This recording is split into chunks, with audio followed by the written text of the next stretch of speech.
પોરબંદરની કેન્દ્રીય વિદ્યાલયમાં વિશ્વ સિંહ દિવસ નિમિત્તે વિદ્યાર્થીઓએ સિંહના માસ્ક પહેરી રેલી યોજી હતી, જેમાં મોટી સંખ્યામાં વિદ્યાર્થીઓ ઉત્સાહભેર જોડાયા હતા. તો બીજી તરફ વિજય મદ્રેસા ગર્લ્સ હાઈસ્કૂલ ખાતે પણ સિંહ દિવસની ઉજવણી કરાઈ હતી.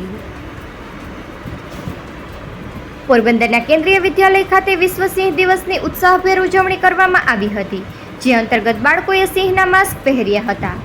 સિંહોના જંગલ બચાવો, સિંહ બચાવોના નારા સાથે શાળાનું પટાંગણ ગુંજી ઉઠ્યું હતું. નાના બાળ સિંહો દ્વારા રેલી યોજવામાં આવી હતી. શિક્ષક અને નાના બાળ સિંહોએ શાળાને સિંહના રહેણાંકમાં ફેરવી હોય તેવા દ્રશ્યો સર્જાયા હતા. જ્યાં સુધી આંખ જોઈ શકતી હતી ત્યાં સુધી ઝાડની પાછળ, વૃક્ષની ટોચ પર, ખેતરમાં ચાલતા, ગર્જના કરતા, કૂદતા નાના સિંહ જ દેખાતા હતા.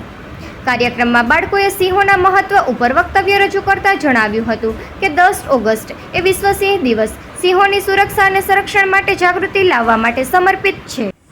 દુનિયાભરમાં સિંહોની સંખ્યા ઝડપથી ઘટી રહી છે. વર્લ્ડ લાયન ડેની શરૂઆત 2013માં બિગ કેટ રેસ્ક્યુ દ્વારા કરવામાં આવી હતી.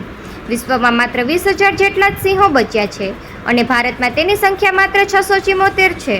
આ કાર્યક્રમનો મુખ્ય ઉદ્દેશ બાળકોમાં જંગલો, સિંહ અને પશુ પક્ષીઓના સંરક્ષણ માટે સંવેદનશીલતા અને જાગૃતિ લાવવાનો હોવાનું જણાવ્યું હતું. તો બીજી તરફ વિજય મદ્રેસા ગર્લ્સ હાઈસ્કૂલ ખાતે વિશ્વ સિંહ દિવસ નિમિત્તે વિદ્યાર્થીઓમાં ભાવના જાગે તે હેતુસર પ્રતિજ્ઞા અને રેલીનું આયોજન કરવામાં આવ્યું હતું, જેમાં ધોરણ 6 થી 12ની તમામ વિદ્યાર્થીઓને ગૌરવસમા એશિયાઈ સિંહોના સંરક્ષણ અને ખંતપૂર્વક યથાયોગ્ય યોગદાન આપવા પ્રતિજ્ઞા લીધી હતી.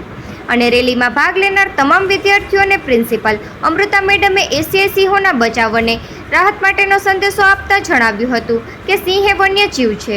આથી સિંહોને કુદરતી રીતે કોઈ ખલેલ ન પહોંચે તેનું ધ્યાન રાખવું જોઈએ. એશિયાઈ સિંહોના વસવાટ વિસ્તારના સંરક્ષણ અને સંવર્ધનમાં મદદરૂપ થવું જોઈએ.